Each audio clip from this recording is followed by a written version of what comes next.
Good show? All right, what a lively crowd.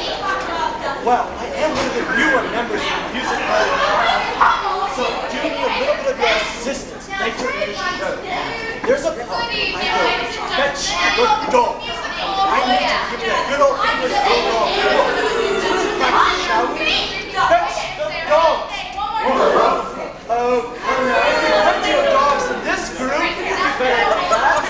Fetch the dogs. These would be really loud. People in the park wondering what this mass herd of dogs is doing out here. All right? I want them to hear and turn around and wonder what's going on. Ready? Last time. Fetch the dogs. Wonderful.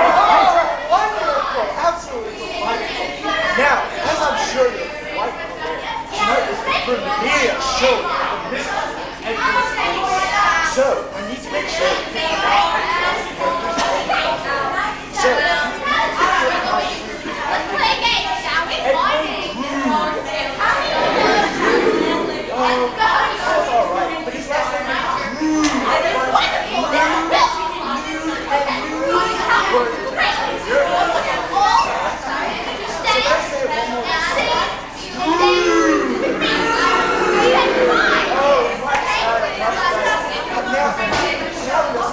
Charles Dickens himself.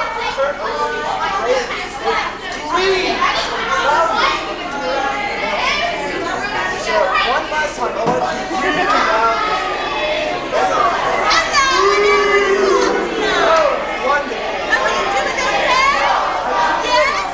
Welcome to Central Evening, our first production live. My name is Christina Live, and it's now not today, 100% not today.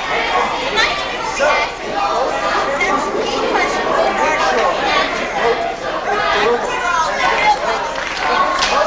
so just so we can see our favorite topic, let me hear you say the word Your only son found guilty of ready? murder. Then Would ready? you? Okay. 1, 2, 3. Drood. No, we are not sitting in a library, but the crowd is full. Let me hear it one more time. Ready? We will be attempting to put on a production, The Mystery of Edwin Drood, based on the late Charles Dickens' sadly unfinished novel. Isn't that exciting? Oh, pardon me, sir, you look a little bit too excited. I said Drood, not nude. Oh, can I hear you all say the word Drood for me? Come now. Oh, dear. I can tell some of you have promising careers as mimes in your future. Come now, this is a music hall, not a chapel. Let's make some noise.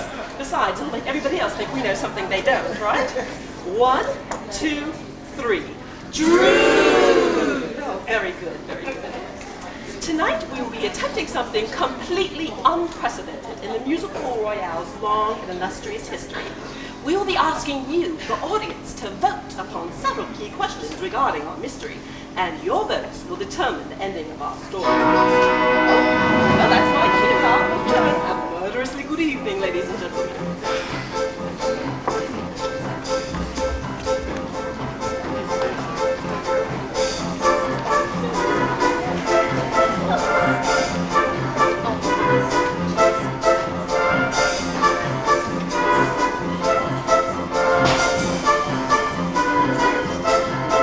What's a king without his crown? Take away his throne and gown.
account of dramatic interludes. Now, as you are no doubt aware, our own Mr. Charles Dickens was full halfway through the creation of the greatest mystery novel of our time when he committed the one ungenerous deed of his noble career. He died, leaving behind not the slightest hint as to the outcome he intended for his bizarre and uncompleted puzzle of mystery of Edwin Drood. Tonight, however, ladies and gentlemen, when together we reach that point in our story beyond which Charles Dickens wrote no more, I shall be asking you to vote upon several key questions in regard to the outcome of our plot. Our company will then make its most earnest effort to meet this supreme challenge, to contrive an ending in accordance with your specifications. So, come on, let's all be as vulgar and uncivilized as is legal. Kick off your boots, loosen your corset, and enjoy yourselves. Oh, and by the way, for those gentlemen among you who arrived alone and require companionship through the final curtain, And beyond. you need only to speak to our stage manager, Mr. James Throttle, whose pleasure it is to see You need never be lonely again. Oh, fix your places, sir. Oh, no, Jim, look, he's fixing up now. His tongue's hanging out. No. He's wearing a pink tie. Oh, but please, do remember, gentlemen, these sparkling and vivacious ingenues are not salaried employees. Therefore, we do ask that you contribute most generously towards the cost of their theatrical study. And to be sure that all goods are returned tomorrow morning. None the worse for wear. Thank you. Sir, by all means, let us proceed to this evening's bill of fare. For the first time ever, the completed musical rendition of The Mystery of Edwin Drood.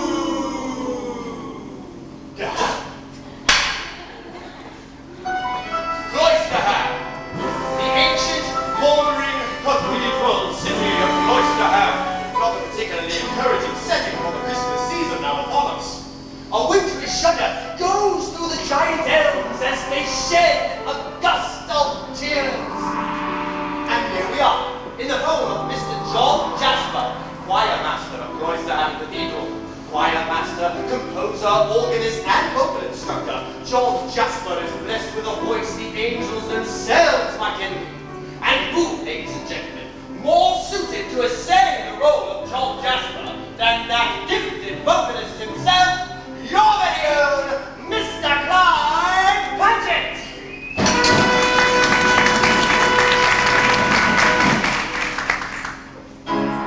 Another trifling day, one more soul-stifling day of blinding pain. Boredom grinds my brain down to the brain.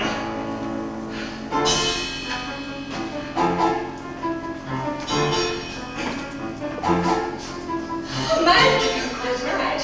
Not be all that bad. Consider these superb disturbing urge you've ever had. To curse aloud in church until each note throws a smile your way. Heavens may, a man can have bad dreams and not be all he seems, yet not be far removed from all the noblest of extremes. Sometimes I think that sanity is just a passing fad. A man could go, white man. Unblessed are the dull. One ceaseless, peaceless love, one wondrous night, souls from light will cast me right.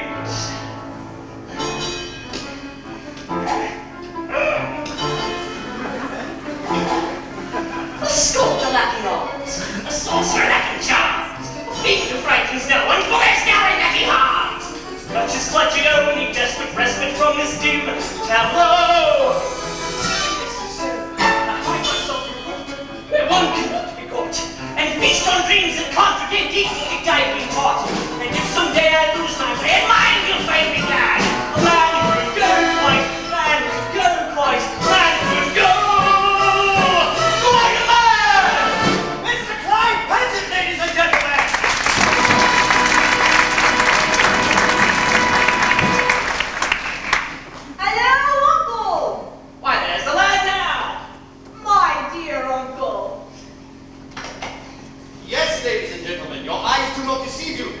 devotees of male impersonation are more used to seeing Miss Nutting in top hat and tails, which she does her imitable rendition of Aren't I Half a Top?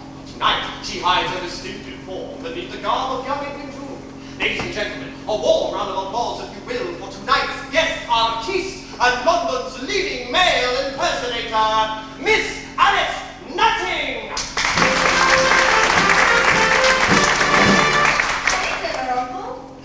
Nay, you forget that uncle and nephew are forbidden words here by express agreement. Yes, of course you're right, John. After all, we do have only half a dozen years or so between our ages. Hello, Jack. Don't drink yet. I must propose a toast. A toast to what, Ned? He asked to what? To Rosa. Rosa. To the fair Miss Rosa Budd. Surely you've not forgotten that Rosa and I are soon to be wed. It has not quite slipped my mind. Yes, tedious ceremony in your creaking cathedral, John. Then off with my wonderfully pretty child bride to dusty Egypt, where I intend to shake things up a bit. Is it certain, then? Egypt seems a desperate long distance. Indeed it is, John. This portrait is not one of my better efforts, Jack. Did you choose to put it here? In heaven's name, why? Because it reminds me of you, Ned, and of the happiness I wish you and Rosa. Oh, I'm sure we'll be quite happy, though our courtship suffers an unavoidable flatness, owing to the fact that my dead and gone father and her dead and gone father had as good as married us at birth. Why the devil couldn't they have left us alone? Oh, tut, dear boy. Tut, tut. Guess it's all very well for you, Jack. You have the freedom to love whomsoever you choose. No, don't stop, dear lad. Do go on. Have I hurt your feelings, John? Why, how could you have hurt my feelings? Good heavens, Jack. You look frightfully ill. There's a strange film come over your eyes. I have been taking medicine for a pain, an agony that overcomes me. But fear not, the effects will soon be gone. My dear uncle. Then take it as a warning. And then, Edwin, this is a confidence between us. It shall be sacredly preserved, John. I have confided in you because we are fast friends. And because you love and trust me, as I love and trust you. Both heads, Jack. My dearest Uncle Jack. my dearest nephew Ned, life without a friendship would be life as good as dead. As you well may know, the winds of hell may blow. I'll heed your call, no need to small and face the fires below. For you, two kinsmen more than brothers, we name their next of kin, and yet we know no more close beneath the skin. For love that flows between us, for bonds that tie us twain, two kinsmen we no longer speak and we remain. My dearest nephew Ned, My dearest Uncle Jack, if they say words against you, I would make them take them back. A loyal man and I would be but glad to die. If by my death one extra breath of life for you I'd buy. 'Tis true for you. two kinsmen more than brothers, we name them next of kin, and yet we know no bonds close beneath the skin.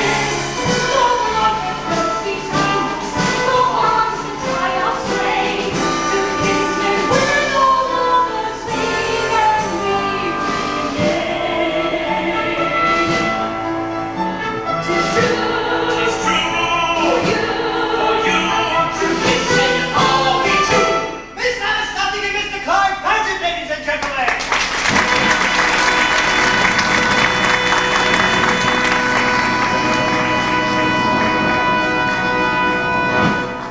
I trust the moderation of your applause really means you're saving it up beautifully, eh?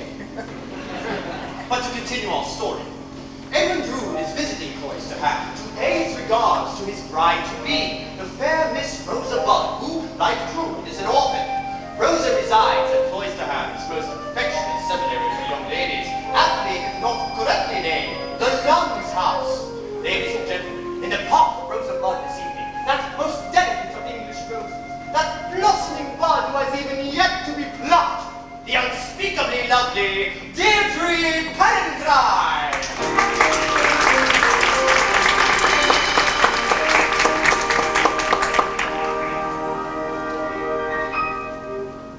Rosa, the happiest of birthdays to you. I only pray I may be able to say these words to you on each of your birthdays. I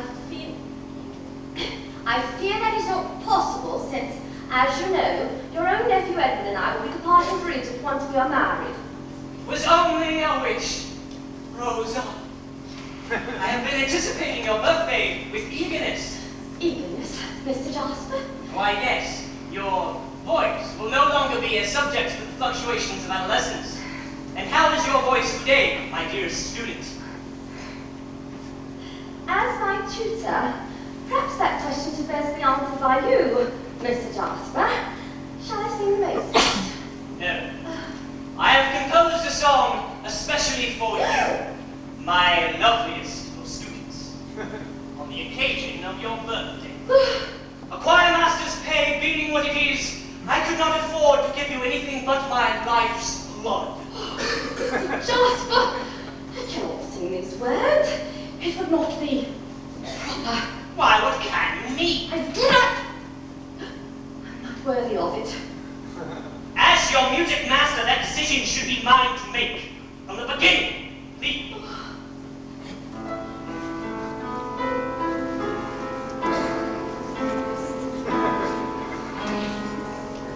Between the very dead of night and day, upon a steely sheet of night, will lay and in the moonfall will give myself to you, a bathing moonfall, and dress myself in dew. Before the cloak of night reveals the morn, time holds its breath while it conceals the dawn, and in the moonfall, the time is frozen still, yet warm against me. Your skin will warm the chill of moonfall. I feel its fingers, lingers, the veil of my shame. Right in the shadow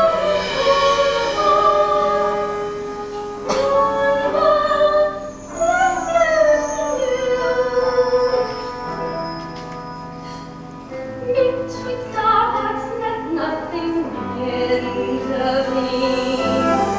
Between your eyes we see his lustrous moon fall as it blinds my view, so that soon I only see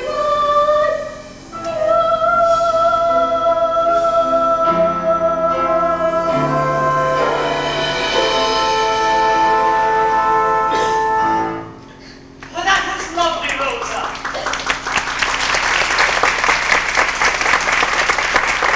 But lovely will not do. When you sing the words, you must make me believe that you need them. From the beginning, please.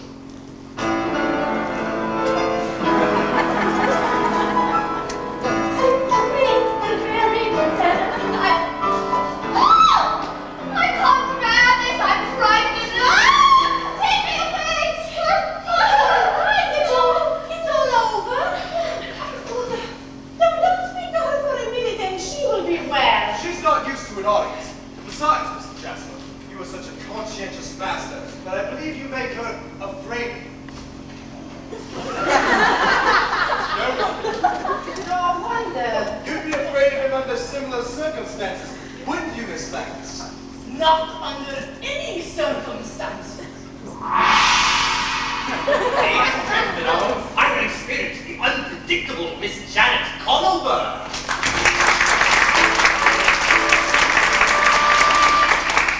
Good afternoon, Reverend Chris Bob. Oh, good afternoon, Mr. Jasper.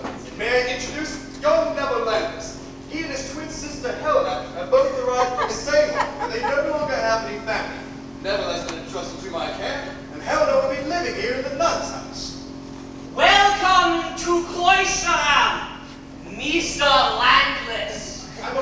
young Master Neville has been given over to me to calm his rather hot-tempered nature, and to help you make a new beginning here in Cloister. You and your sister lost your parents recently, Mr. Landless? Their mother died when they were quite young.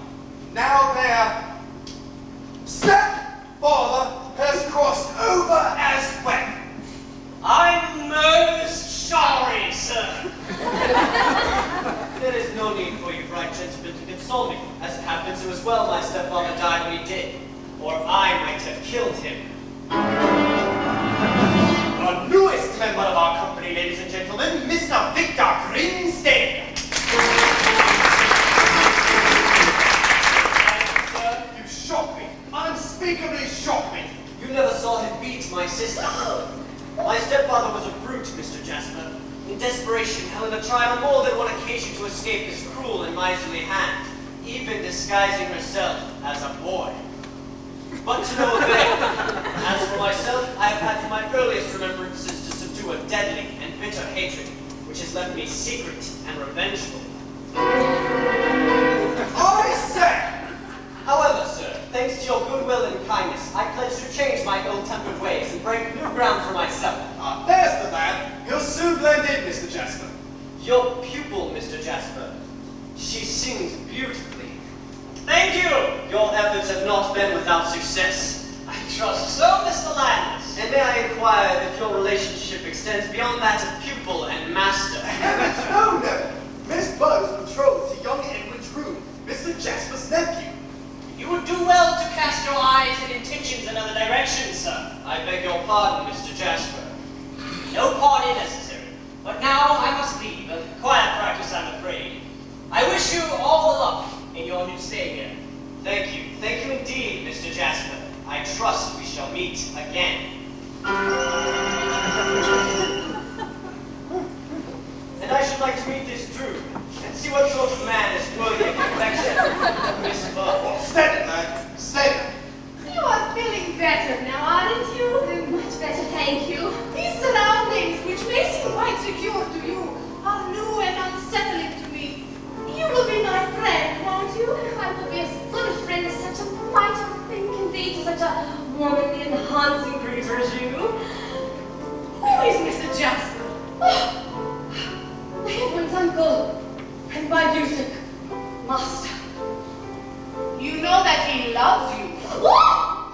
Don't he frightens me. I feel as though I am never safe from him. He has made a slave of me with his looks, forcing me to keep silent without uttering a single threat. Be careful, you are tearing Mr. Jasper's composition. It is of no matter. I do not want to sing it again.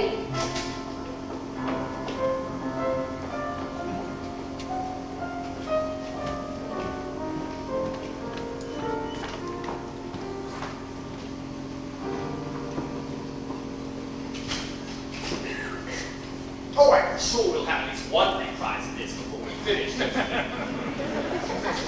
But for now, we travel from the chaste sanctity of the nun's house, for reasons which will soon become clear, to the wickedest corner of the wickedest hole in the fabric of the city of London.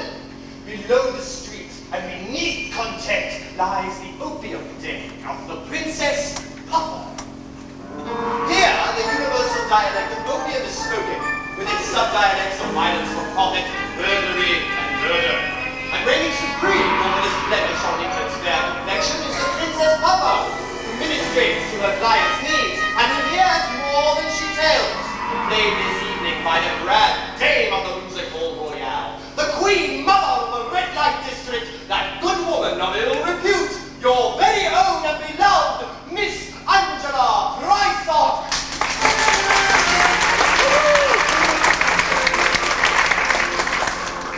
Crime don't pay.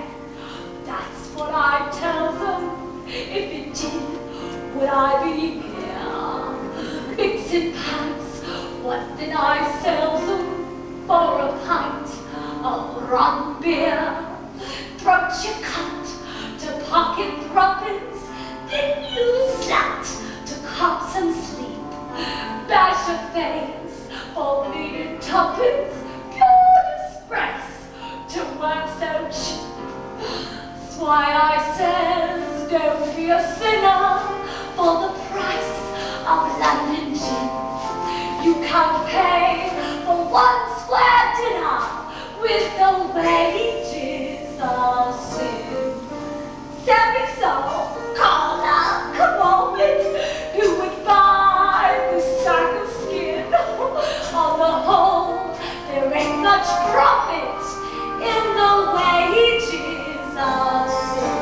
In the wages of sin. In the wages of sin. Oh, no, that's the thing you had 2 nights in a row. What piece of profit you've been buttering up instead of me? What little slice of raspberry tart? Oh, begging your pardon, miss, I'm sure. First time out of the town with him, isn't it? Well, never you fear, love, for whatever he's got in store for you, praise God, to be over with in an instant. What do they pay you now by the note? I had him when he was 14, God love him. You haven't had any better since, have you? He hasn't had any since.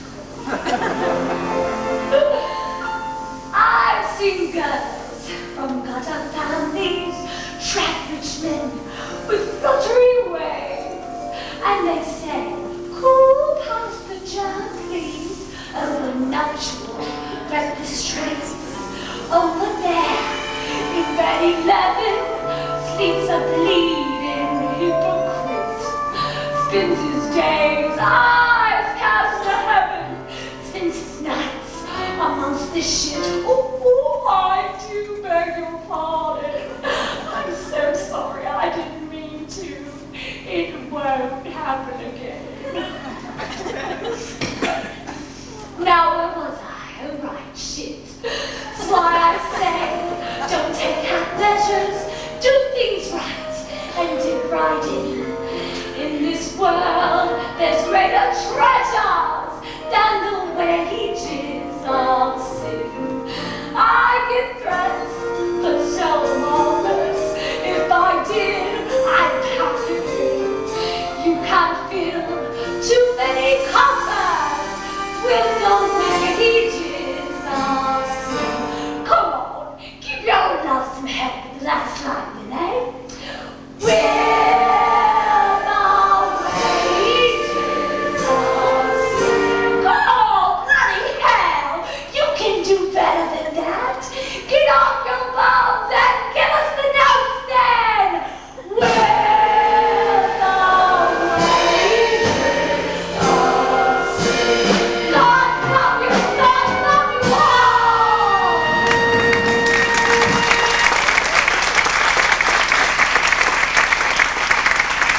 The meanest room in London, and as the light of day steals into the room, without the parishioners of Cloisterham be astonished to discover in bed 11 the goodly choir master of Cloisterham Cathedral, Mr. John Jasper. Woman, I need Lord and wine and quickly. My task is only half finished and your medicine is less potent than usual. None. So you're mixing opium with the wine these days? I'll fix it for you. Yes, before I can get to the changes of power and the great landscapes, I must be rid of him. Him! God's name, there's no one there. There he is! And then I am! Yes, of course. Now be still and have yourself a pleasant journey.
the pathway from the river and near St. Gate. Thank you.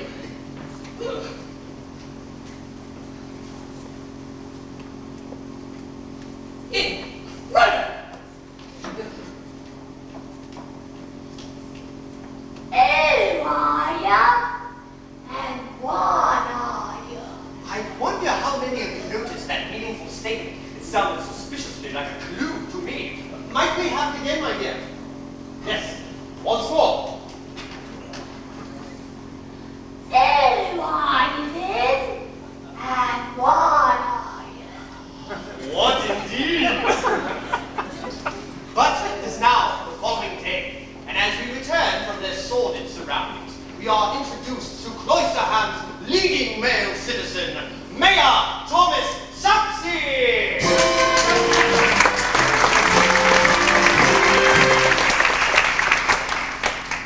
Mayor Thomas Sapsey!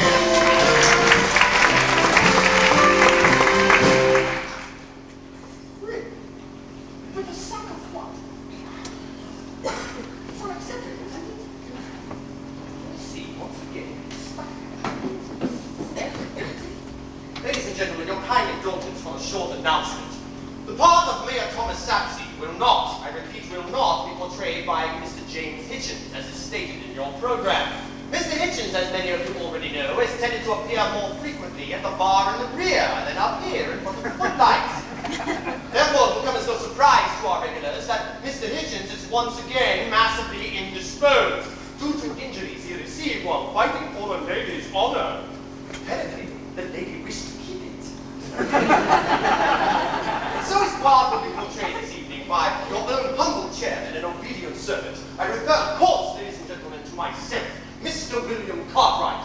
I trust this last-minute substitution meets with your approval.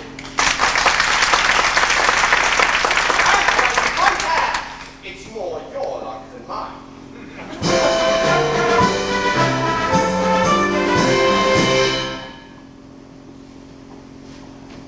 Good afternoon, Mayor Sapsey.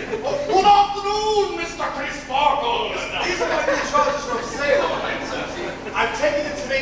Oh, in fact, here he comes now. Helena, Neville, allow me to introduce young Edwin Drood. Sir, Sir, I congratulate you on your good fortune, Mr. Drood. good fortune, sir. Your betrothal, sir. Oh yes, Rosa. Our young man is soon to depart himself for your segment of the globe, Neville.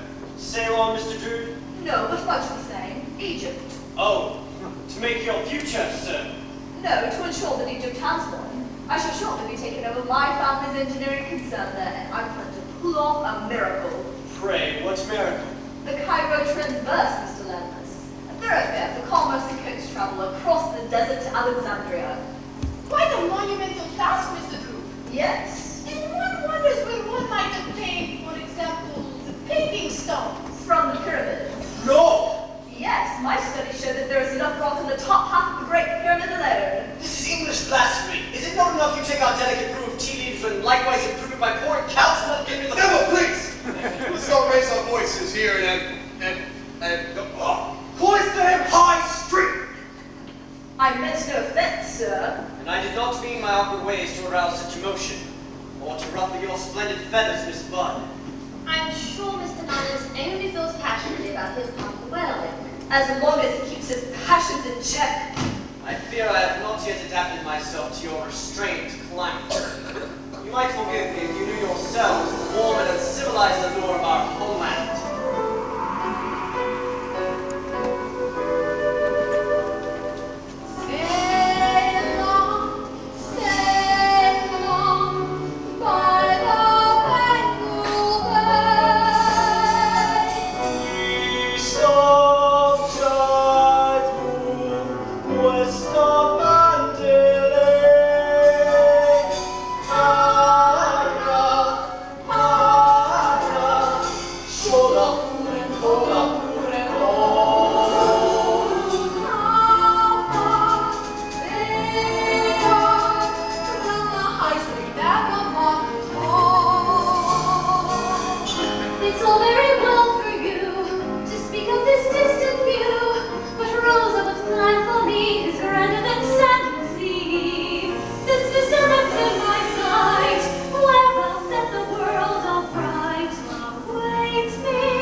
See, Mayor Sapsy, it's just as I've been saying. There is an instinctive rivalry between my own dear boy and this Neville Landis fellow.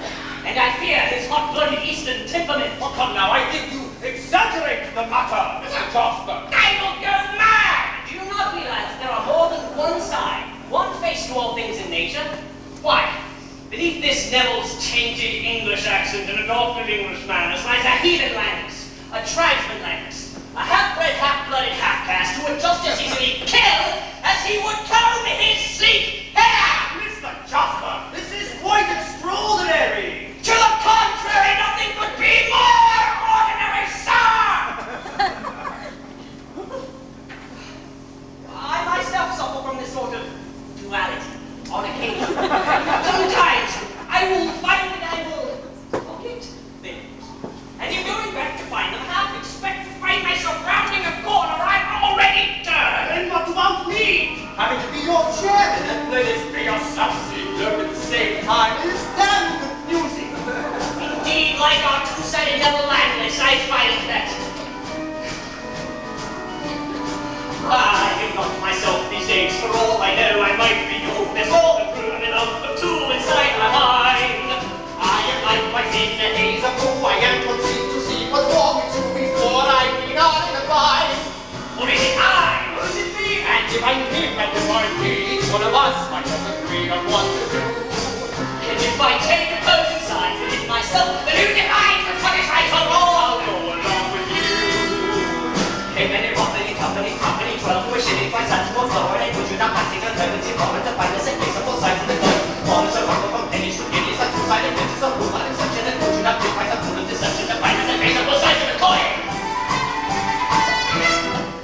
Oh, don't even Let's okay, it's high or low, or black or white, or up or down, or left or right, or night or day. nature sailed the pen of ends to roast of night, you didn't know why, and when the nerves of rising sight, what's to dismay? This shadow's in, this shiny boy. There's a rose and There's a fall, your boy's dead, there's more. and yet we smile. When juxtaposition is perverse, it seems to work more in reverse. If things are better, they'll be worse in just a while. In many company, 12, we're shitting twice at one floor, and would you not fancy the currency forward to find us a case of both sides of the coin? One is a rumble from pennies to guineas, and two-sided bitches of rule, and exception, and would you not think quite a fool of deception to find us a case of both sides of the coin?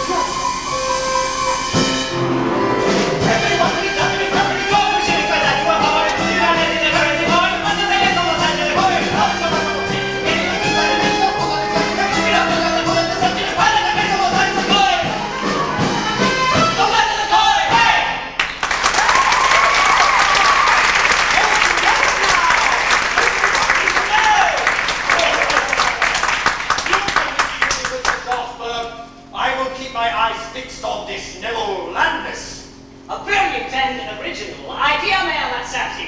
Now forgive me, I must change. Good day, sir.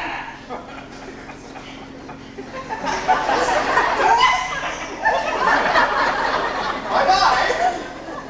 But now, we'll fall out of step with Cloisterham High Street and fall in step with a relic known only to the citizens of Cloisterham as Journals. A gentleman whose knowledge of the cathedral tombs is exceeded only by his capacity for wide experience. He is wending his way towards an important assignation. What's that you say, Bill? I say an assignation with Mayor Sapsy, who lives just around behind. What's that you say, Bill? I said around behind. And so are you! I didn't come here to be insulted. Why? Where do you usually go?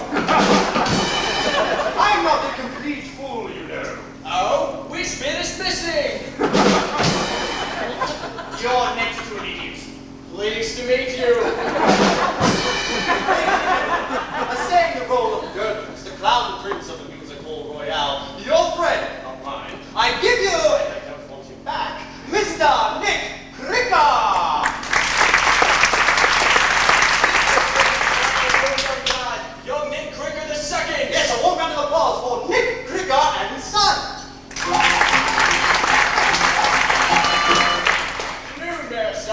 your lordship, sir. Good afternoon, girls. Oh, begging your pardon, sir, the cough. It's a touch of rheumatism. No, you mean rheumatism. No, sir. I've been working on your dead wife's grave. Please, refer to the late Mrs. Thomas Sapsey as just that, Jones. The late Mrs. Thomas Sapsey. That is how I like to refer to her. In fact, that is how I like to think of her. She was 1 in a million? No, one in a raffle. But is my wife's tomb ready yet? Yes, Governor, the door is all ready for my scribe. She'll be much happier when we moved her from a temporary grave. No, it's not been at all damp, and the moles won't have been able to get to her for ages. Though there's nothing much you can do about the worms. I mean, they've already made a meal of Mrs. Sapsey no matter what. Yes, that's quite enough, Jones. Who is this boy? My protein squire? Name of deputy. I'd love to watch it myself, lordship. That's right, I became right here. And it'll be my pleasure to unlock that door and slide your old woman right in there tomorrow. There's room enough for all the royal family to have afternoon tea in there. Yes, yes. That crypt is a national treasure, if I may make so bold, your grace. Just a while ago, Mr. Jasper asked if I'd take him down into the crypt to see it. You might want to add that to your list of suspicious statements. Steady on, Bill. We don't want these people leaping to conclusions without all the facts at hand. Otherwise, they'll all be running off to the races! Stop! Let's schedule for later on in the program. We mustn't stop the dramatic momentum we're building here. For now, we must... Off to the races! No! Shut up! For now, we must descend into the darkness as we hope to shed more light on our curious story. As we follow Deputy Endurance into The graveyard of Cloisterham Cathedral.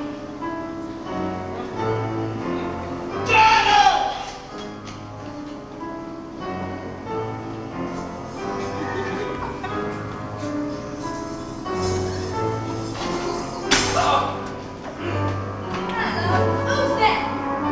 Mr. Jasper? Why, who's that? Are you watching me?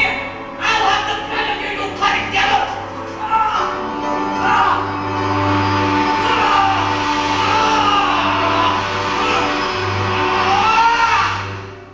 There, that will serve you. You murdered him! What would you say? Murder!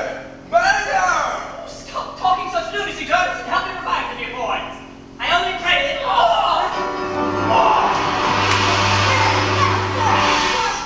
Next time, I'll stone your eyes out, so help me. Quiet, you young wretch! Why do you insult me in such a way, young deputy? Wait till you show, Mr. Jasper. You young lad. Play it all innocent, infectious youth, sir. But oh, that was excellent wine you gave me, Mr. Jasper. More potent than I'm accustomed. Did you get to look inside Mrs. Sapsey's crypt while I was asleep? I know, I must have gotten lost. Oh well, I was lost in a fitful dream myself. I imagined someone touched me and took something from me. And here's what it was. Mayor Sapsey wouldn't like me leaving the mausoleum keys lying about in front of his wife's crypt. He gave me strict instructions that the keys were... Well, now the key to Mrs. Sapsey's tomb is missing. What do you think, Mr. Jasper? I think that I have guests arriving at any moment for Christmas dinner. And the poor host I help give them all the joys and comfort of the Christmas season. Happy Christmas, Mr. Dirtles. And God rest ye merry, Mr. John Jasper.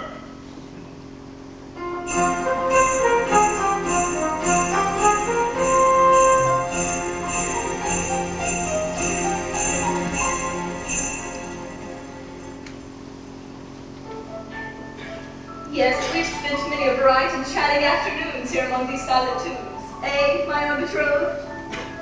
No, Rosa, we are not legally bound to marriage. Then, Edward, dearest, Let us become as brother and sister from this day forth. Never to be husband and wife? Never. I am honor bound to confess that this thought does not originate with you alone, Rosa. I know, dear one, you have not been truly happy with our engagement, nor have I. I am sorry, Rosa. I for you, poor boy. Oh, if only our marriage had not been assured since birth, perhaps then we would know how we truly feel towards each other. If we were perfect strangers, as perfect life could be, I know if I adore you, you know if you love me. Too much we see together to judge the view. Too much we plan together, and I assumed the future, and I presume that you were there.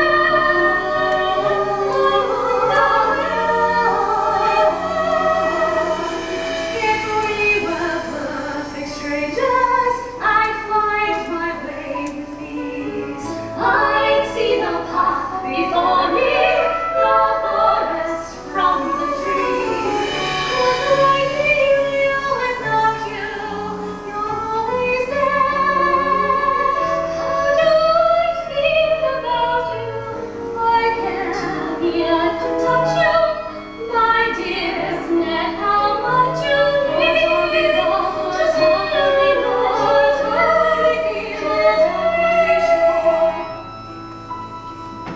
brother, sister, I pray you will take this fast, left to me by my mother, as a vow of my eternal friendship. God bless you. God bless you. How do I feel about you? I can't yet to touch you, my dearest Ned. How much you mean to me, lovers? How could we know it? How could we feel it? How could we show it? If we were perfect strangers, I might have loved you perfectly.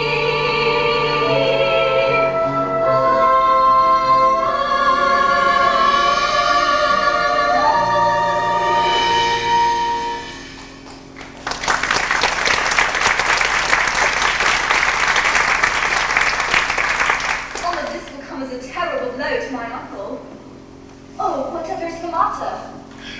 Could we keep our plans for Mr. Jasper for a while, Edwin? Yes, of course you're right. Why give him such sad news on Christmas Eve? But now we must be off. He's expecting us for dinner. And I fear there is a storm brewing.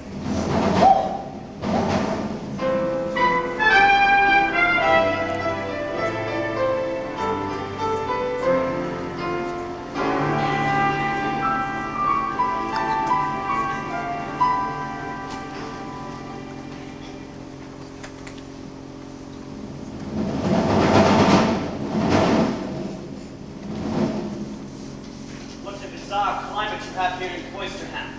First snow and now this threatening storm. The gods must be angry. God must be angry, devil, not gods. We use the singular in England. What a storm for Christmas Eve! Yes, it was like this the night that Rosa's mother died. Neville tells me you were once engaged to Rosa's mother, Mr. Crispato. Yes, yes, but I fear I was a bit too Anglican, a bit too angular for her taste. And then, at a seaside party celebrating her second anniversary, only a few months after Rosa was born, she apparently slipped while walking unobserved along the cliffs and drowned in the embrace of the ungrateful waves. Oh, but enough! Let us follow Mr. Jasper's lead and forget our grievances with wife and with each other over a sturdy Christmas dinner. I pray you will forgive the meager merits of my humble tale. Sorry we were late, but we thought the storm over. Miss Budd, it is wondrous to see you again. I had no idea you had taken on domestic stock, Uncle. Edwin, Mr. Nance will take you seriously. No fear of that. Gentlemen, Rosa, you have no idea what it means for me to have you in my chamber.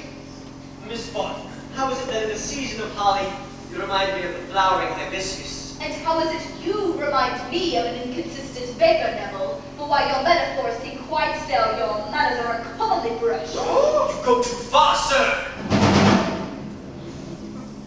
Gentlemen, it is Christmas Eve, and I will tolerate no further unchristian-like behavior between you. Now, this mulled wine is very good stuff indeed. I prepared it especially for you, on a recipe I obtained on a recent trip to London. Well, any pour the strong for me, uncle? Yes, any port of a storm. Very good, Edwin, very good. None for me, thanks.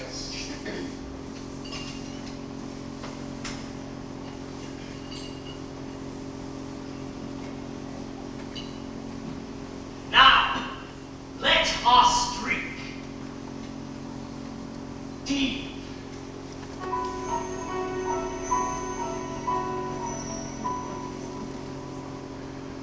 This wine is more potent than usual, Jack. I thought you lads would like it. Now let's have no more ill will between you. Please, Edwin. There is no longer any cause for rivalry between us, Neville. You have my friendship if you wish it. Then a Merry Christmas to you, Edwin. The goose is cooked! Miss Bond, I believe your next Christmas dinner will be in Egypt. My God, Landless, perhaps you should accompany us to Cairo. I'm sure Rose and I could use someone to carry our bags. What? Someone more acquainted with a foreign tongue than he is with minding his own. Gentlemen, ladies, please be seated. Sir, I don't much like your tongue. That's superciliously wear a fine and cutlet line, but to waste more can soon be torn in faggots due to maggots feed on you. Something that this speaks seems ominous to me. Twitch of our age, pray promises to me. Praise him to buy for this we should be glad. Won't you try some wine? Oh, we'll get over that. My dearest nephew, Dave, I wish you well. The world is yours before you, just like oysters on the shell. Landless, as you already know, your blood is hot, but less than pure. Less than sure that we your history will indicate. The past of some have passed through your veins, your crude is thus explained. Something in the chill and I feel upon my grave. Can I say that we'll come clean and never say? With these words they say, bring on upon the land. Night has followed day. Oh, we'll get over that. My dearest deepest friends, may I propose a toast to Rosamond in Edwin Drood, 3 cheer. Here's the roast. How many let's go eat? With oh so many stars, like kingdom come their will be done. Which one of you will come? Glances cut like painter, go with daggers drawn. I dare to stare into my cave. My wife and share my life, I'd see you dead before she throws away. Breaks dear, I feel it, I feel it. We are friends and yet they'll not soon forget. They never fret, and we after that. In younger days I come before another. Rosa's mother. After Rosa's birth she left us, and now dust is all I wear. So long in time, they thought I'm not dressed in all white, naive, but I will see these boys, this noise, no friend, and then I can see. Let's have a time.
you join us, Uncle? No, I'm afraid I have clients I must execute. But I will not let him go in that flimsy coat. He shall wear my own humble but serviceable caped coat.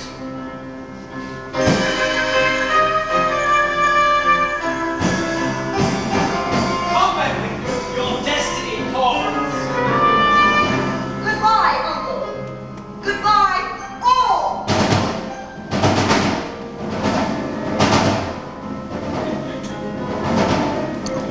When shall these three meet again? When, if ever? But it is now the following day, Christmas Day to be sure.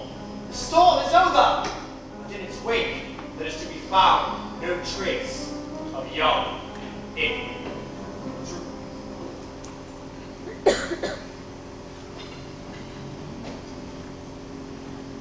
Mr. Crisparkle! Oh, Reverend, I'm afraid something terrible has happened to Edwin. Oh, let us wait until my assistant Bassett reports. You have heard, I'm sure, the sentiment voiced that no news is most certainly good news.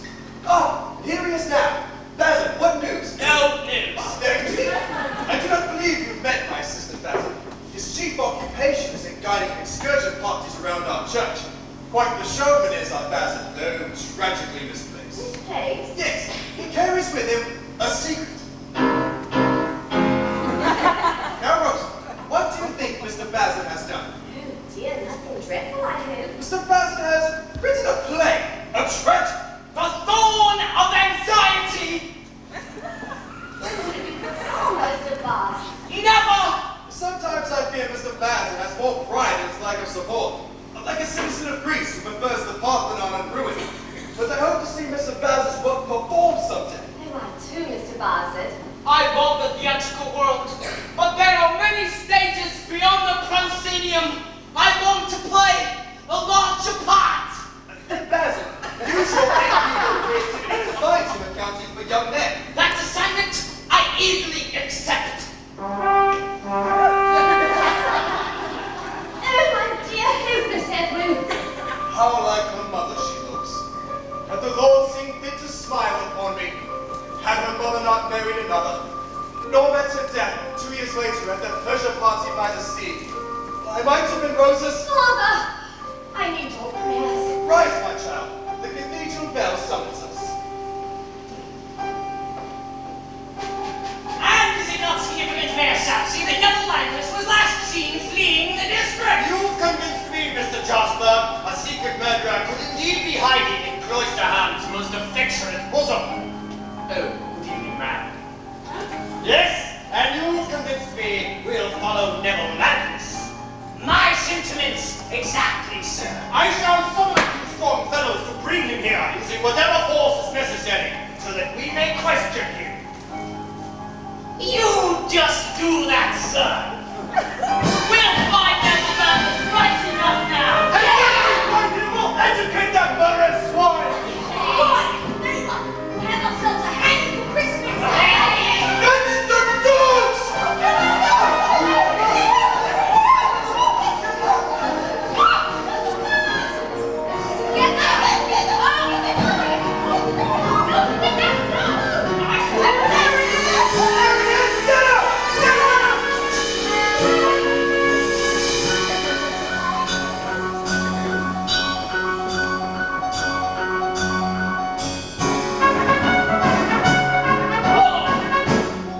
Why, that's my coat! The one I gave Edwin last night! It's been torn to ribbons! And blood! There's his blood on it! Am I mocked by the little bear? My dear boy's been murdered! I swear this before you! Bastard! Record it in your memory that I shall fashion the crime of murder upon the murderer, and that I devote myself to his destruction! I shall remember your words, Mr. John Jasper!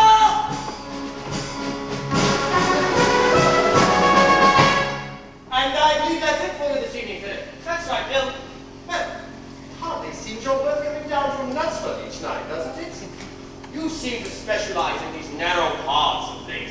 Let's let's see. In Julius Caesar, you played the part of A senator! well, at least he wasn't there for the kill. You know, I think it's strange that Charles Dickens created your character at all. Unless, of course, he had a more promising future in mind for him. That's been my solace in the role, Mr. Cartwright.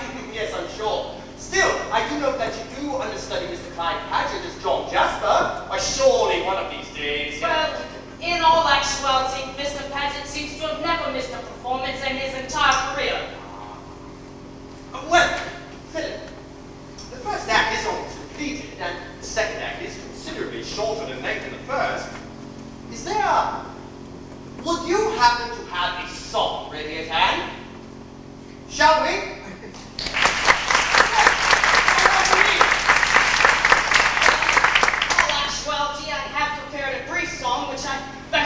Shows the dilemma of the character Bassett I portrayed this evening. Will I hesitate to, Come. It's title, Mr. Bax. Yes? Enough of the luck. Ladies and gentlemen, an unscheduled diversion in our journey this evening. The debut of an unpublished, and perhaps rightfully unheard, composition. Mr. Philip Bax singing his own Never the Lock.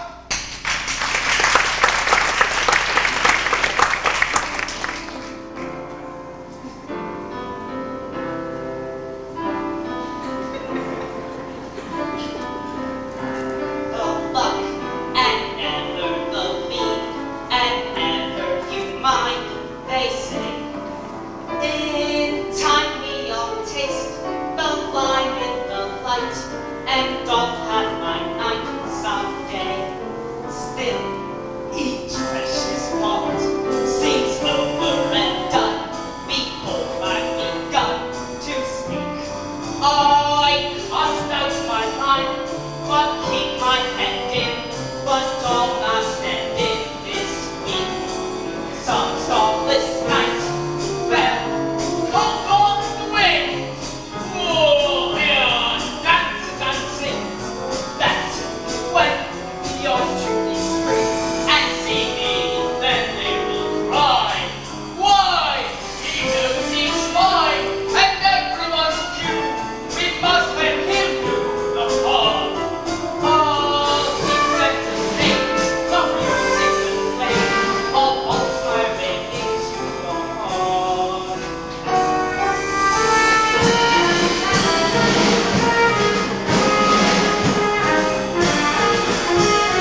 And you, Mr. Jasper, for days now you have been warning all employees that have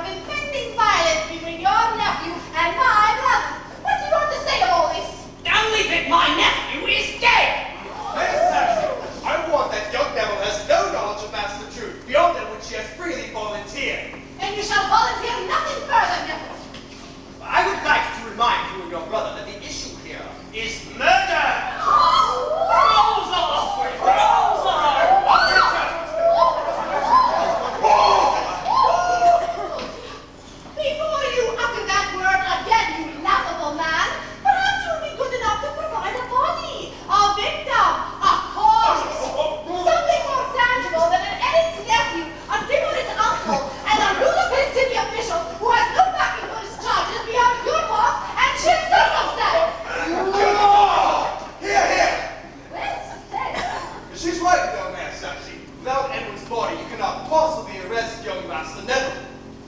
No, very well, release him. Bless you, Mr. Goosebumps. I am overpaid!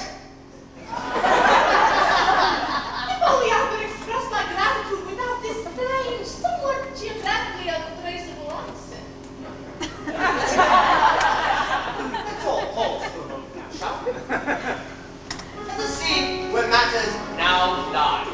Edwin Drood has vanished, and may likely be Clive. Dead.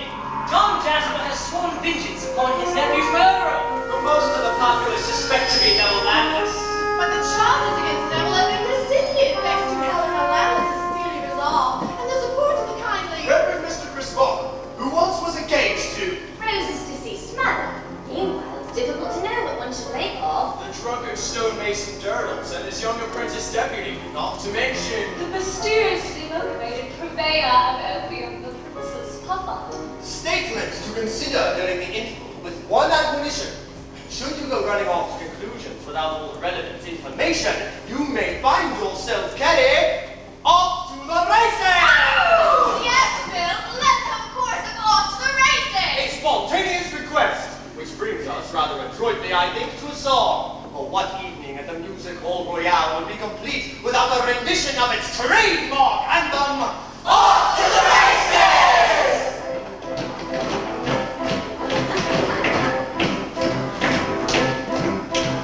Quick conclusions often lead the best of us astray. The wisest move in life is just to wait. All the ones you gather, baby, should run away like horses at the gates. Off to the races, off to the races, off to the race we go. And what the chase is, and what the pace is, we seldom seem to go.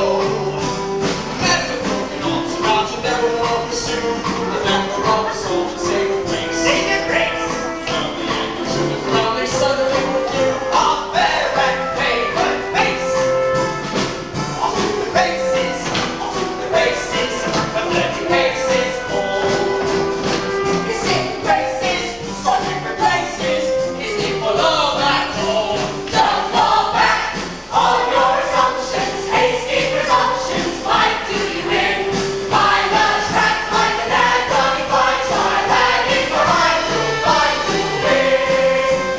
Let's not bring Victoria, she's had 9 years to date. You wonder how Prince Albert got it through. Probably by her degree and appropriates, and she made me amuse. Off to the races, the royal races, the same as poor folk do. Races? Yes! Races? What? Once as you!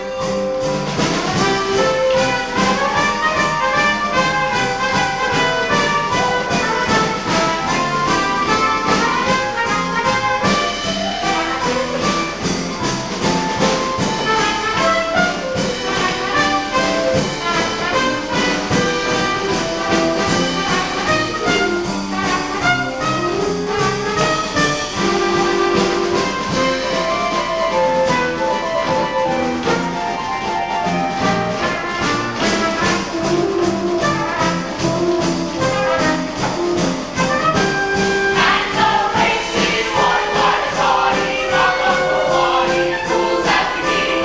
Don't turn to face your man down the barrier, to enter land of done not be. So we follow on, you ought to hold your horse's reins, before his focus begins to ride. Sometimes having patience is as good as having brains, so take your bloody time. Around the spirits, the end is near it, will be a lane or so. Don't begin to reach your power, all the villages are far to the races. Off to the race we go. Tally-ho!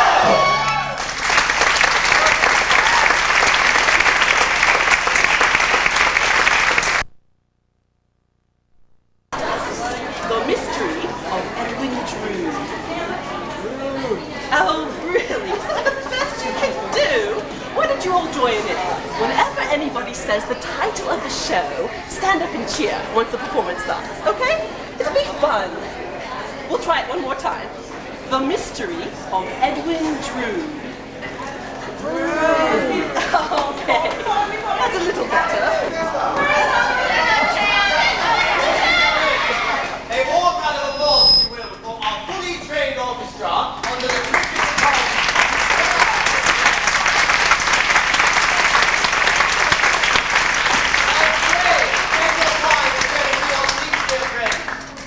Don't worry about being the last, sir. It only means we're all looking at you. Incidentally, I hope you managed to locate our laboratory facilities in the rear, which are second to none in the district.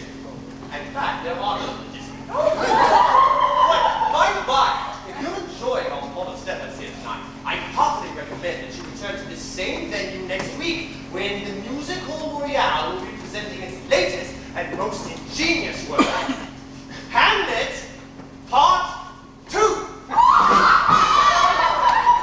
Right.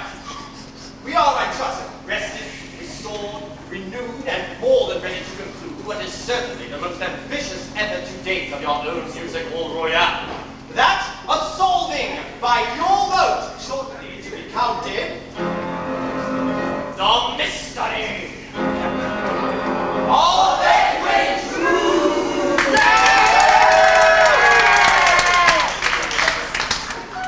6 months have passed.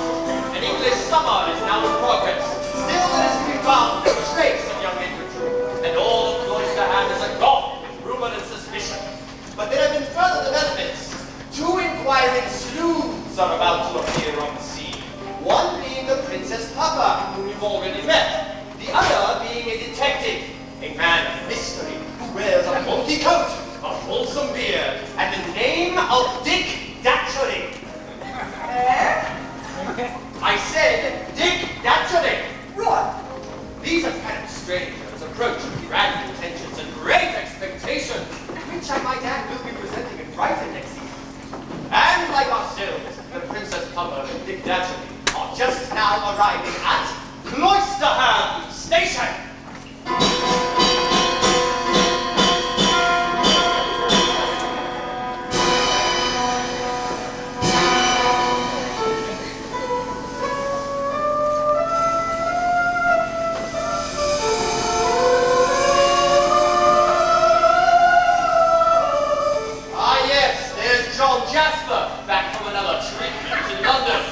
And note that among the many curious souls of Cloisterham, none are more intensely curious than these 2 sleuths.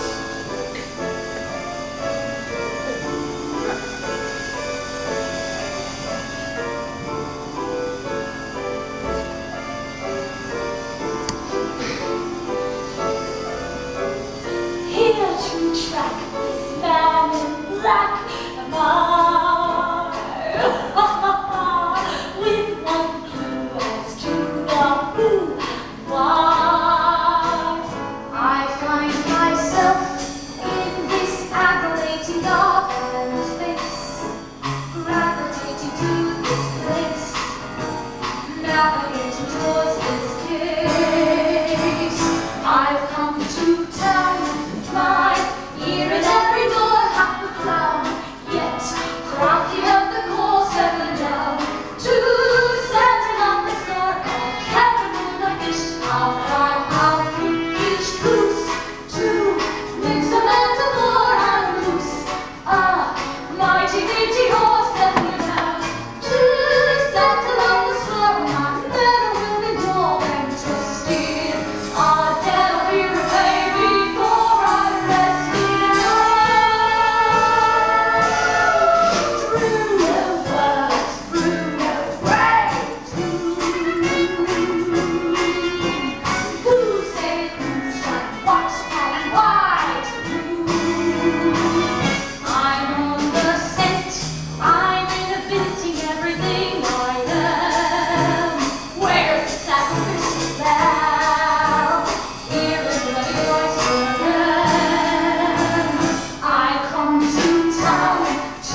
stars were mere punctures in the ceiling of Earth, through which heaven's light can be seen. Good, something along those lines. Only wish my assistant Basil, who is away on business, could see such a night as this.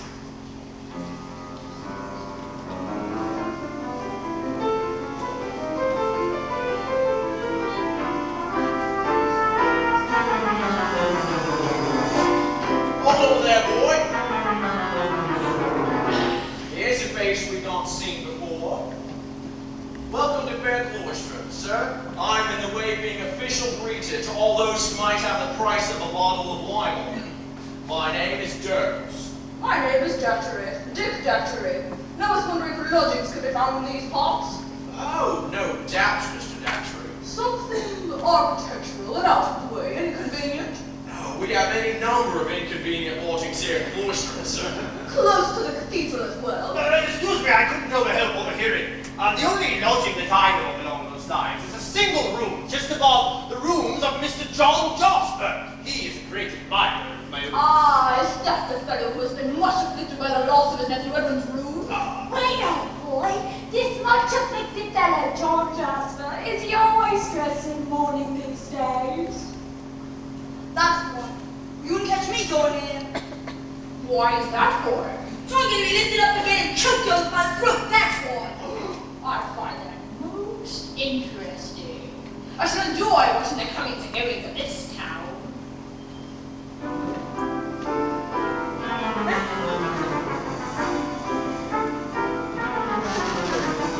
That man should speak to his tailor. Excuse me, miss, can you tell me what Mr. John Jasper...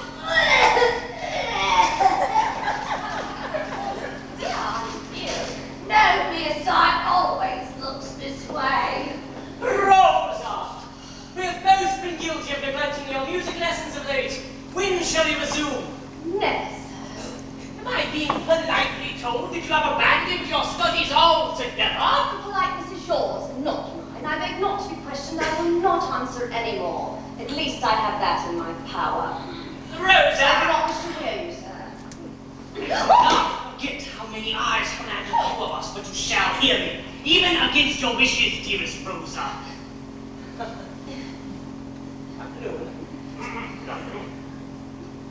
Charming Rosa. Even when you were engaged to my dear boy, I loved you madly. I kept our secrets loyally, did I not? You were as false to him, sir, daily and hourly as you are now. You know that you made me afraid to open his kind eyes to the truth that you are a bad, bad man.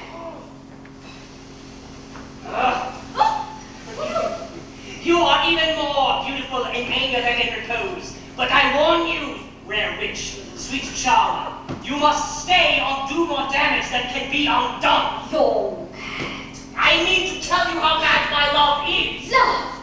You dare to use that word! Yes!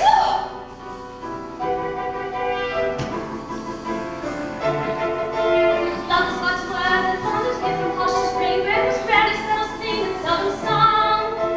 Innocent enough, it was intended to be used on rare occasions, not abused by every tongue. Rarely has word been ever taken so in vain, but little meaning I remain is with his love.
already?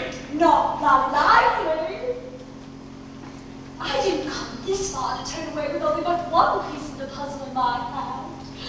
More the fool I'd be to give up just when I'm winning. I've never understood those in life who give up just when they should press on. Once I meant to be last 2 pence and one. Twice as rich, then friend said, call it done. How sad, I said, so that's your wildest dream, ain't there? 20 pence instead of 10. I doubled up my bet again. In life you start the same as when you're done. If you lose, you're just where you begun. If you win, don't quit while you're ahead. Just press your blessed luck instead. Don't try to think what move might be the best. Use the heart that beats within your breast. Never rest. Don't quit while you're ahead. See now there's more in store for me. See my dream ship finally coming in like a steamship, anchoring to win. Lift your chin. Remember what I said. Don't quit while you're ahead. Let go. I know there must be love and meant to be only just 3 weeks away from me company. Don't quit while you're ahead. Don't worry how you tread.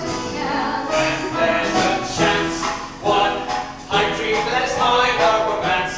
White, right above the vine. Don't resign. No victor has a threat. Don't quit while you're ahead. To stay. Sorry,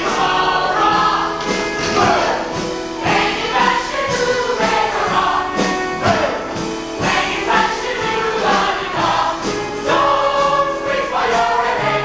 Say I want to let farewell. Well, I will. Just let the moment go to east. Not if we're close enough to taste. Even all in all, take for God's own sake. So raise the stake. You struck the lucky game, never break through any lucky shade of refrain. Don't quit while you're ahead. It's easy on his head. You'll see. Ta-ra-ta-ree. Boom. Bang it, bash it, ooh-ah-dee-dee. Boom. Bang it, bash it, ooh-ah-dee-dee. Don't quit while you're ahead. Sing out, there's more in store for me. There's much more for me. There's much more for me.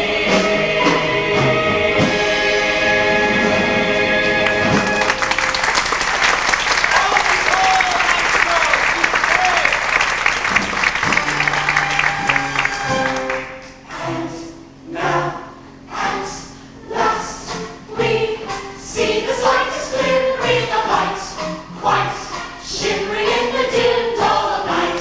So long have we been blind, but finally we have won the bluff. The truth is this: we find a perfect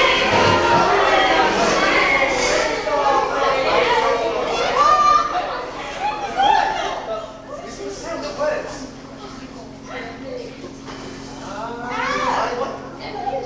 Ladies and gentlemen, it was at this point in our story that Charles Dickens laid down his pen forever.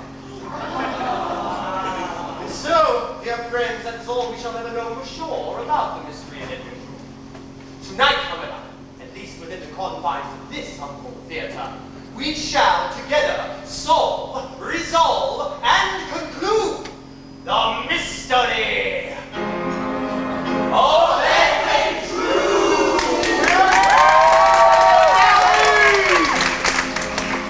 One minor mystery we can resolve immediately, though it has little to do with the plot at hand. You see, most literary experts agree that our inquiring detective, Mr. Dick Datchery, is actually someone whom we've already met, a character from Act 1 who is roaming Cloisterham in an attempt discover the identity of Edwin Drood.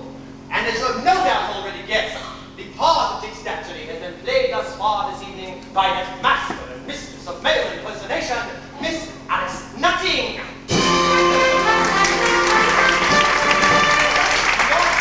Edwin Drood is naturally a little far from it. You see, the reason for Miss Nutting's portrayal of Dick Datchery so far this evening is, well, she was portrayed to appear in 2 acts of this play, and our management believes that an honest week's work for an honest day's pay, if you catch my drift. Which brings us to our first key question. Is Edwin Drood dead or alive? Charles Dickens experimented with many different titles for our story. For example, The Loss of Edwin Drood. The Flight of Edwin Drood. The Disappearance of Edwin Drood. But nowhere the death or murder of Edwin Drood. And again, many would say that a mystery without a murder is no mystery at all. Ladies and gentlemen, tonight our question shall be answered primarily by you, but in a daring and perhaps dangerously democratic move, the Music Hall Royale has decided to grant our company themselves the right to vote upon one key issue each night. My fellow acolytes of the Thespianic persuasion, this evening your question shall be, Mr. Throttle. Is Edwin Drood dead or alive? Miss Nutting, who has a vested interest in the outcome, will kindly turn back to the cast. Gentlemen, ladies, as your whim takes you this evening, all those who believe Edwin Drood is dead, raise your hands now. Thank you. Thank you. And all those who believe Edwin Drood is alive, do the same now, if you please. I'm sorry, Miss Nutting, but you've snuffed it by a massive majority, I fear. And our next key question, Mr. Throttle.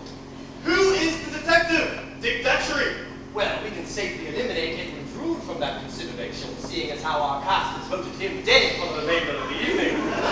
Dead? Ha! And bloody ha-ha! You absolute envious little shits!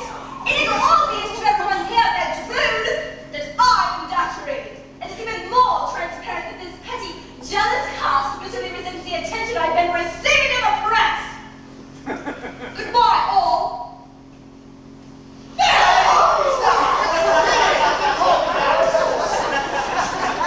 You have no idea the people who have them. First, her dressing room was too small. Then her mustache was too long. I told her she was splitting hair. Suit yourselves, ladies and gentlemen. I really must apologize for this bit of unpleasantness. And what has been, I'm sure you'll agree, an otherwise flawless evening.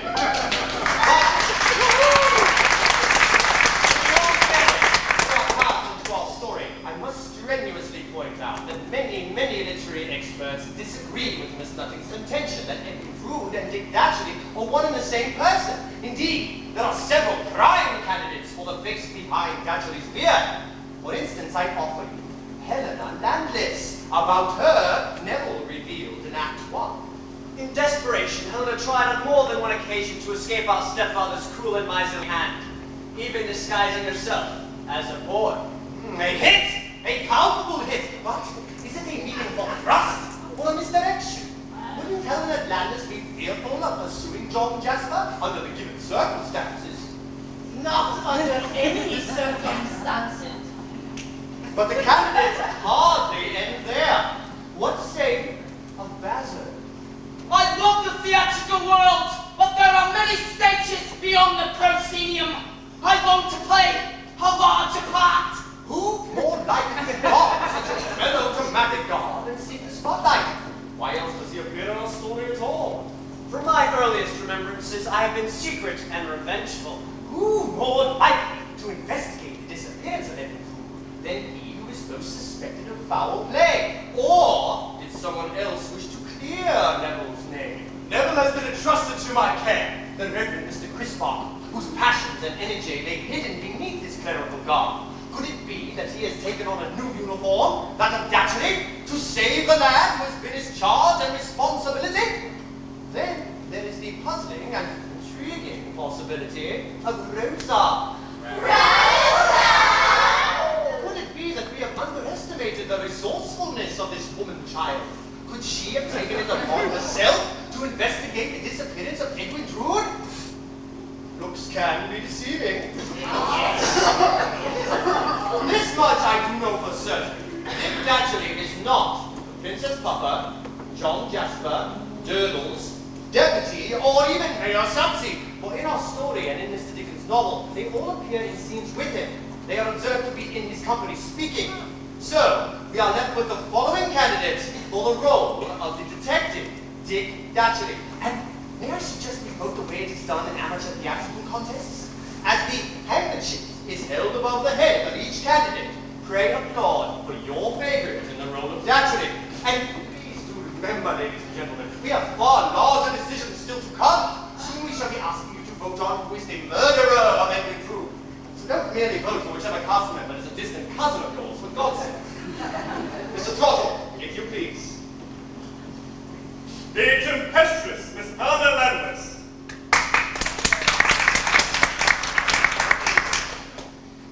The aesthetic, ecclesiastic, Reverend Crisparkle. All the way from Ceylon, Mr. Neville Landless. Something good. The underrated Mr. Basil.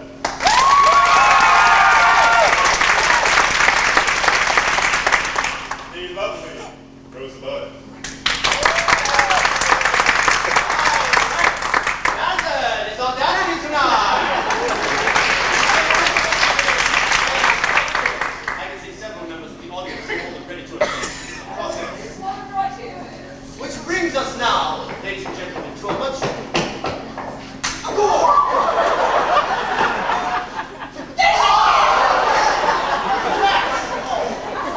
Ladies and gentlemen, such appalling behavior is due entirely to upbringing. Her parents were in the iron and steel business. Mother irons, father steals. Something like that? Well, how about this? She was once known as the orthopedic soprano. She sang in all the joints. Something like that? Well, how about this? She was once singing in a pub called the Cock and Comfort. Not much comfort, but play. That's the move I have tried to do. Which brings us now, ladies and gentlemen, to a much more serious matter. For now, as in all great mystery stories, we must find ourselves a killer, a culprit, a fiend, in short, the murderer of the dear departed, vanished, vanquished, late lamented, title character of our play, Edwin Drood. Oh, shut up! One more like that out of you and I'll send you back to the Salvation Army. I'll have you standing in the rain singing, Jesus walks before a sunbeam. Who killed Edwin Drood? Who shall be our murderer tonight? Ladies and gentlemen, first for your consideration, I give you the most obvious candidate for the part, Mr. Clyde Paget as John Jasper. Now, ladies and gentlemen, do you not know that here at the Music Hall Royale we boo and hiss the villain? What's happening? The whole thing over again. Start right back there. Now, we're going to get it right this time. If you don't, we're all going to line up right here and sing 83 choruses of the church bell of Green Castle Vickers got the clapper. One more chance, here we go. Ladies and gentlemen, I offer you the most obvious candidate for the part of villain this evening, Mr. Clyde Paget as John Jasper.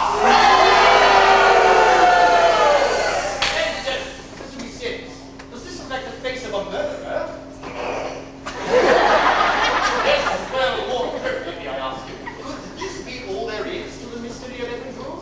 That John Jasper, the obvious villain of the piece, did indeed murder his nephew, Edwin Drood, in an attempt to win the love of the fair Miss Rosa Bud? Then where the mystery? That's taken some of the wind out of your sails, hasn't it?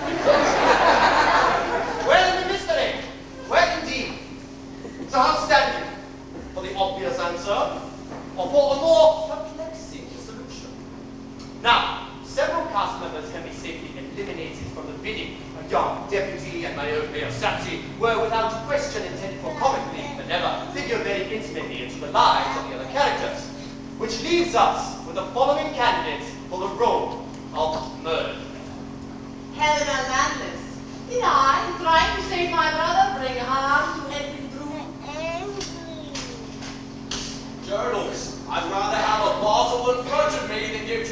frontal lobotomy. Nevertheless, in all honesty, I cannot recall what transpired once Edwin and I reached the river.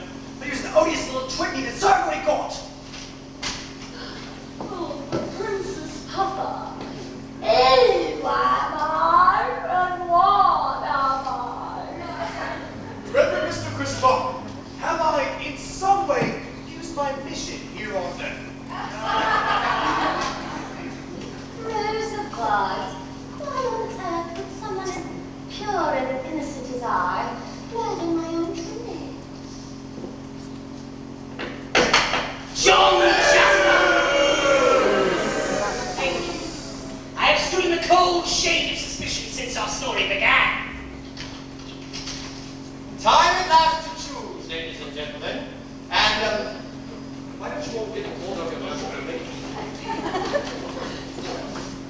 Right, okay, bring up the house lights and we'll begin. Now, I would like to vote by a show for accuracy, by a show of hands. Boy, this is what I've been dealing with tonight. Why don't you all try joining hands in contact with the living? But proceed presentations of voting. Even now, members of our company are circulating amongst you to count your vital votes. Number 1, Helen the Landless, who thinks it's with Helena. Number 1,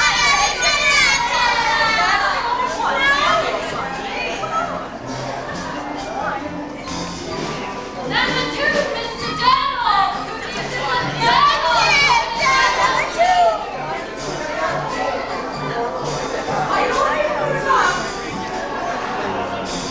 Number 3, Neville Landless.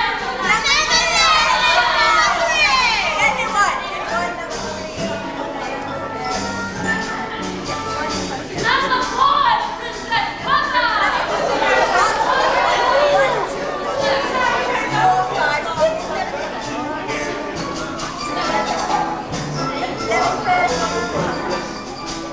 Number 5, Reverend Mr. Chris Sparkle.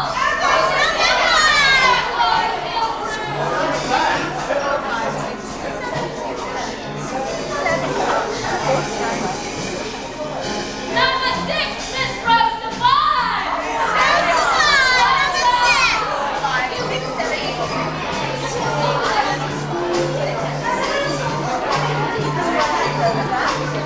And number 7, Mr. John Jasper.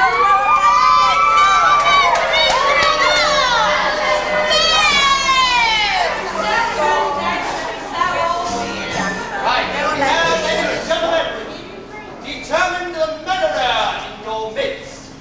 I shall now offer a sip of port to your chosen fee, so that he or she may know your verdict. And so that the final denouement may come as a complete surprise, in a moment I will ask you to close your eyes.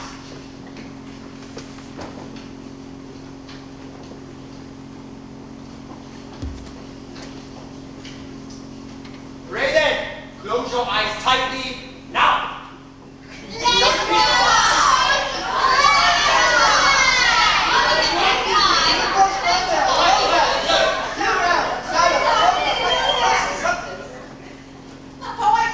They want you to have your eyes closed. Very good.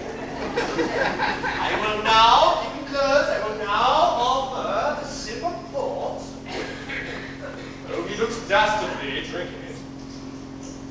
A murderer drunk it, and now, yes, right, you may open your eyes. You see, you cannot trust anyone here tonight. Ladies and gentlemen, as our cast now departs backstage, this moment your votes are being counted. I only caution you to prepare for a few unexpected twists and turns as we serpentine towards the conclusion that you have chosen for us tonight. And so, friends of the Music Hall Royale, for the first time, and at long last, by your own determination, the conclusion, the finale of the mystery of Edwin Drood. That back area is top-green. Ladies and gentlemen, the first chapter of Mr. Edwin Drood was entitled The Dawn. Perhaps not coincidentally, the last chapter he wrote was entitled The Dawn again. So yes, let us begin our last chapter, a mere dim English dawn.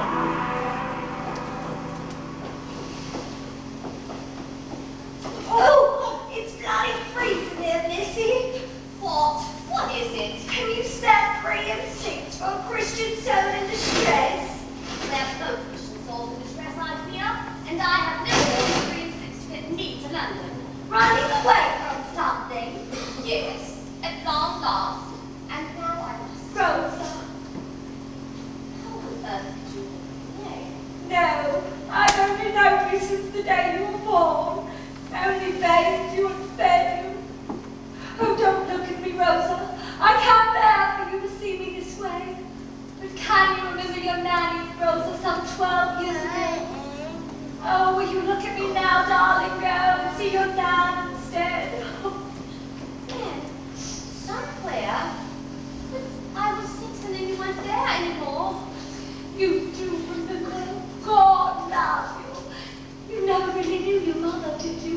I was the closest thing to that boy. But why did you leave me? It's a sad story, Rosa, but a common one, I bear.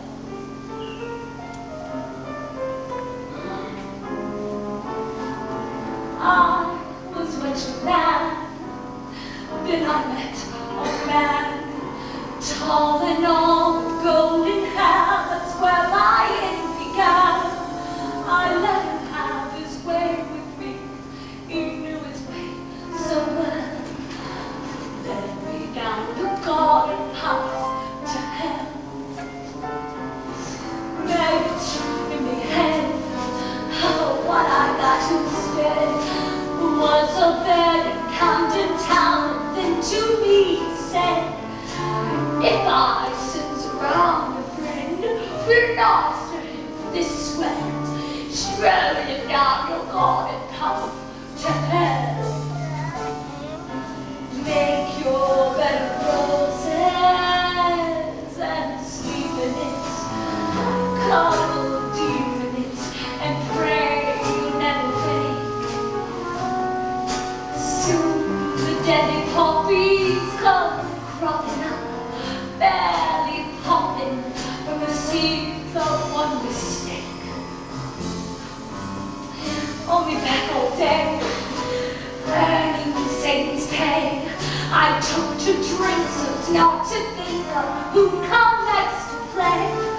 I gave my chit my every cent, and he gave me farewell, leading me to weed the path to hell. Life's a maze of hedges that'll prickle you as they tickle you. They'll tear you all about. Strolling down the mazes, amusing too, but confusing when you can't find your way out. I lost me looks by then. I couldn't draw them in. So I learned to trade and earn my keep with drugs, and then I found myself a wicked show where opium I sells. Here's a pipe for you, sir. Price is 5 and 2, sir. Can't you see the garden? Ooh, it's such a lovely garden. I'll take you there, I know the path so well. To hell, to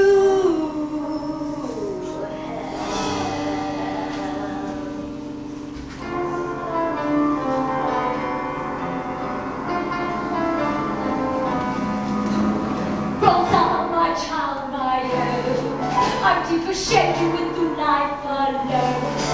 And yet despite my drug of fallen grace, I never once forgot your name or face.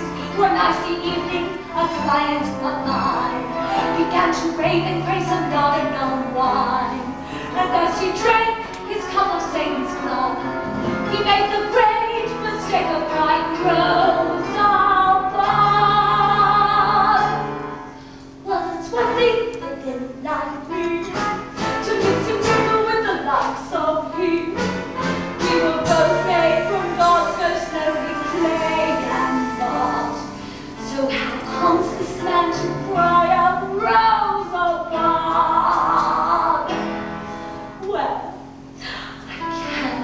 seemed too clear, but I followed him here, finding out who was who. I come back a time or two, then last night tracking me was this Mr. Datchery. So I follow his tracks to his lodgings in the back. Though I hate to confess, yes, I watched this man undress, and I saw sunny light without his full disguise.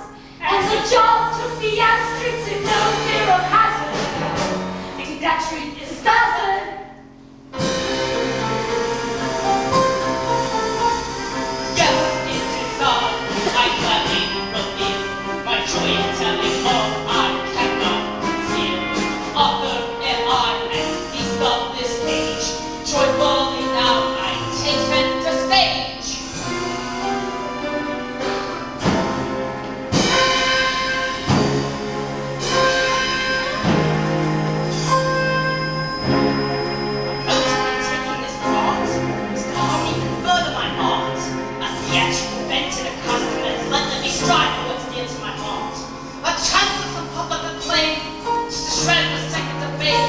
A playwright to plot to unravel Shinapra's a problem which hard to tame. This is my greatest audition. 2 decent prose at one time. Finally some recognition. Staging the scene of the crime. Going out on a limerick, out on a limerick, out on a limerick, yeah.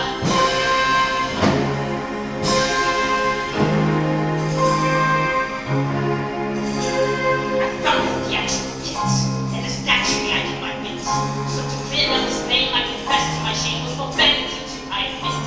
I followed Jasper High-Low to the dens in his sensibly low. And when Papa came near, 'twas immediately clear my suspicions might not go. So I crept in the logic of Jasper, dressed in the wigs, what a sight! Down I found Roosevelt's class, a mother she gave to that night. Jasper took it from there, and the hurling it gets to be a river bell, I suppose. Tell him that Datchery knows. And the proof is quite clear, let us bring Jasper here. We tried him and tied him with straw. And from this limerick, let him be hung.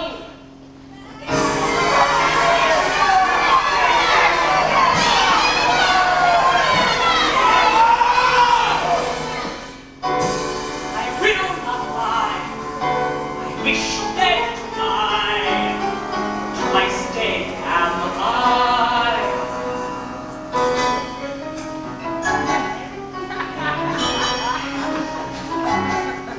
A man is spitting twain, yet two all eyes remain. Soul genteel who can conceal the venom in his brain. Yet when he draws upon the pause in madness of deep smoke, surprise! Why is it surprise? There are too many men that come in bright to see, who hides himself, resides himself, I have no eyes to see. Yet now I think he's at the brink of breaking through the door.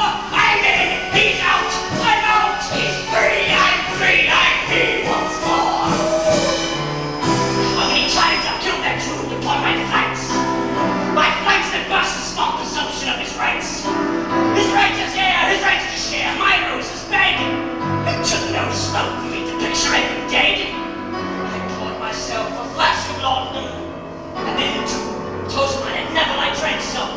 That's when my greatest flight of fancy did take place. I washed my hands outstretched towards Edwin's pale white face, and in the fall I saw my fingers clutching his neck so tightly, touching my sleeve, he felt so lively.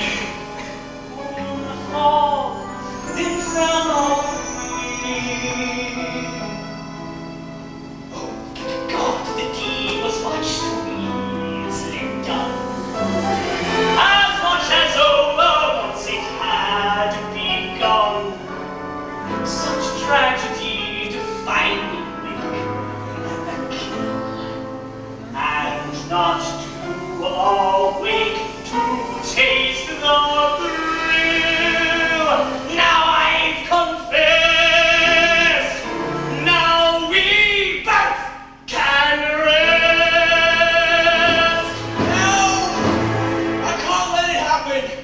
Yes, you placed the coat that young Drood wore that night down at the River Wear to throw suspicion on Neville Landis. You are bad with Mr. Jocks, but when the evil one is inside you, But you're not a murderer. You didn't kill Edwin Drood. Wait a minute, Jones. Are you saying that he did not murder his nephew? Exactly, your lordship. It was a wild night that Christmas Eve, as you'll remember, Squire, and I had sought shelter near Mr. Jasper's door. But that's when I saw one among you throttle Edwin Drood, and in a convenient flash of lightning, I saw who it was! That was quite a long speech, Phil. Think I never put it in before? Right! Suddenly I see Mr. Jasper stagger out of his own home under the influence of potent medicine. And suddenly, he collapses. And then he gets up, and he picks up young Drood and carries him into the cathedral, depositing the body right in Mrs. Sapsey's tomb. What? Yes, I told you there was plenty of room in there. But Jonas, now you must tell us. Who did it? Lord love me.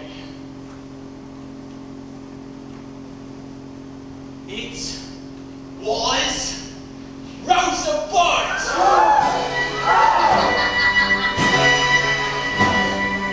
Were you so blind you couldn't see I killed him? Yes. And it was one cause to do I would confess. So having done to do him and to see it come. Surely you know by now I meant to murder you.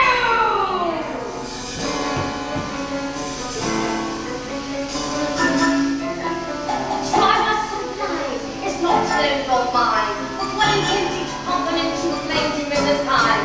You feel myself a broken prison every move the ball of your eyes. Oh, you feel that? Stop to look like that. And not just that.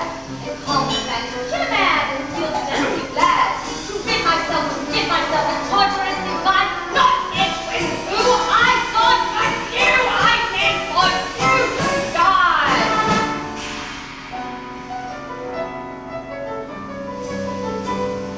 What the night was far from right, thick with wet and wonder. Catching down dispatch from him, is it yet a wonder? Would not see the arms of Ruth, trumpet starting. Saw you clip and tie and stroke the spike with empty wedding blood. So long the time, they thought I'm a dressing doll, but naive. What I perceive is pain, my brain more torture than they might conceive. With these new additions I have now revealed murderous submissions hitherto concealed. Damn you all I say, you listen, drive me mad. Madness led to this, no good can come from bad, no good. No good can come from bad. Oh, I killed him. I killed my own true man, whom I never stopped loving in the very best of senses. All this because I meant to kill you, just for you pathetic imitation of manhood. He was wearing a laughable, ludicrous doors. Damn you, Jasper, damn your existence and your fraudulent love. Damn Royston for looking the other way when he looked at me in his way. Damn you all. Ladies and gentlemen, there is your murderer for tonight!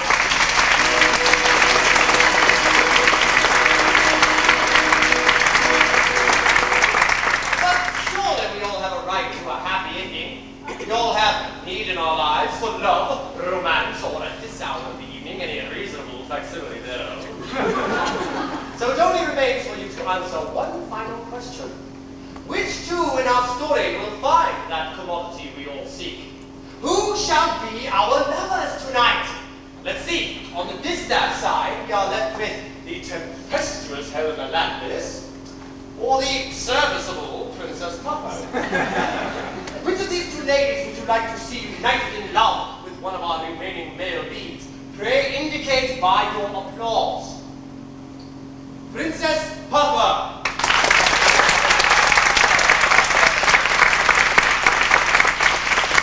Helena Landis.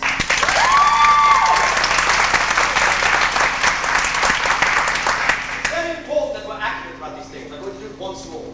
Pick your favorite. Princess Puffer.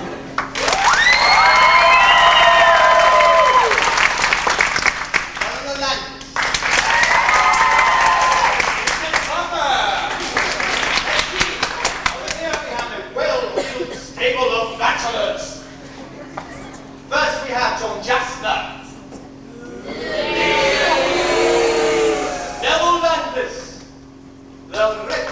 Mr. Crisparkle.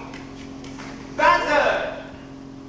This specimen called Journals, and young deputy. Once again, pray indicate by your gloss. Neville Landquist.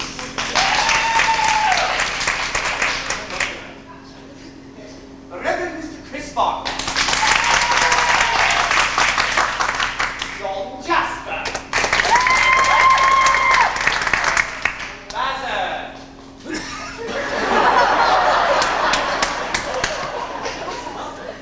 Journals. Deputy.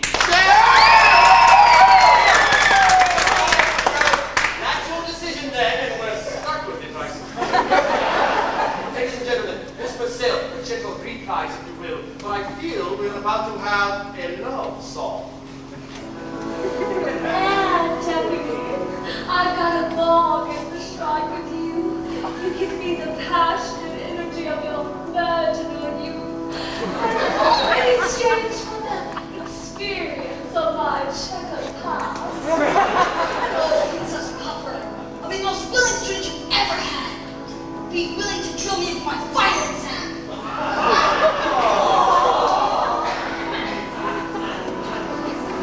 Once we were perfect strangers, how strangely met are we?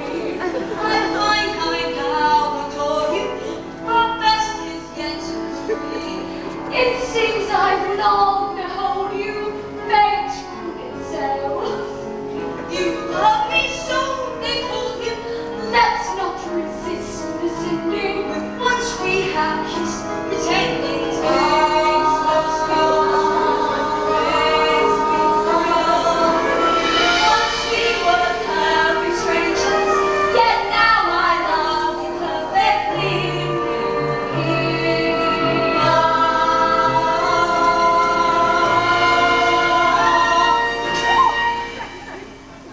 But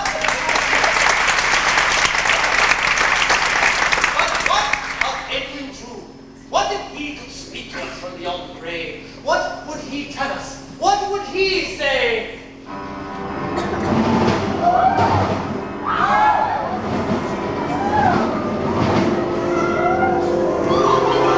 alive! Hello, all! I am Lazarus, risen from the grave. Quite alive you find me. This tomb behind me is where I faced my closest shame. When I struck my head against the street, I was